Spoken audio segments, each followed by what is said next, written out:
Inside Trump's decision to delay the G7 meeting. President Donald Trump's announcement Saturday that he is postponing an in-person summit of the G7 ends, for now, what had been a hurried effort to arrange a major gathering of world leaders, while also assuaging those leaders' fears it was safe to assemble during the coronavirus pandemic. It became clear to the White House late last week that convening an in-person G7 economic summit on U.S. soil would likely be impossible by the end of June, particularly with the addition of several other countries. Trump said Saturday he wants to include in the meeting people familiar with the matter told CNN. German Chancellor Angela Merkel's announcement that she cannot confirm she would participate due to concerns over coronavirus helped cement the decision, those people said.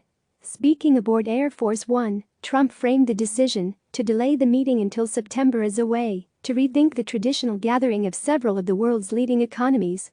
"I don't feel that as a G7 it properly represents what's going on in the world.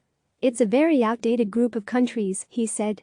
Later, aides indicated he was seeking a larger group that could act as a counterweight to China, whose relationship with the United States reached a nadir last week amid disputes over coronavirus in Hong Kong. Still, concerns among leaders about traveling to the United States, which still has a ban in place on travel from Europe and has closed its border with Canada to non-essential travel, helped motivate the decision, people familiar with the matter said. In a phone call with Trump on Saturday, French President Emmanuel Macron argued that, in order to convene in person, the entire group needed to be present, one Western official familiar with the matter said. Macron and Merkel have been tightly aligned at past G7 meetings in representing European interests.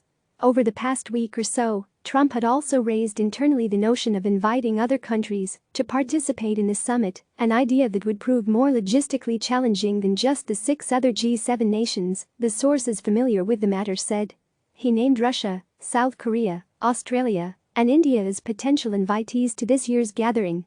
"I think what the president is thinking is that this is a time when the entire world is trying to come out of COVID," National Security Advisor Robert O'Brien told reporters at the White House on Sunday morning.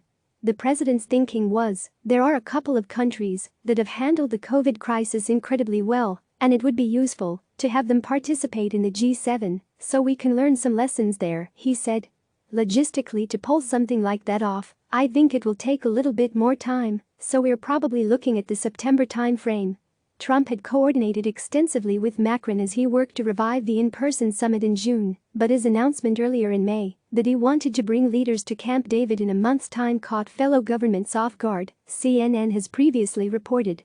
A major undertaking. The countries had not been informed ahead of time that Trump would be announcing the possibility of holding a summit that would involve traveling even as restrictions and quarantine orders remained in place.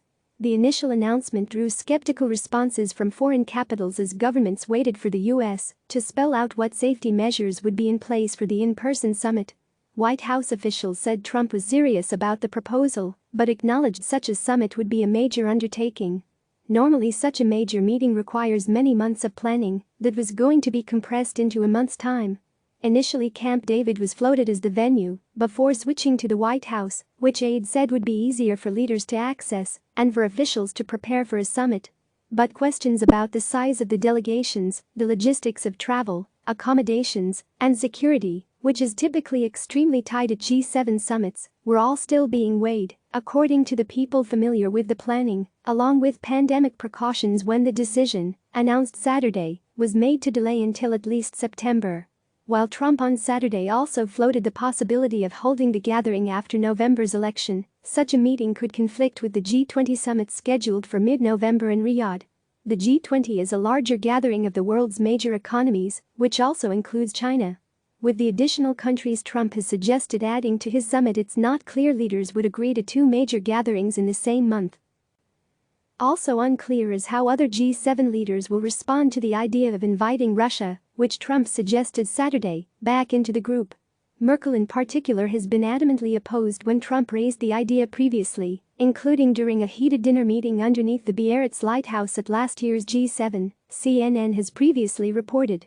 Trump intends the larger group, including Russia, to act as a counter to China, a rationale for inviting Russia that could prove more palatable to some countries.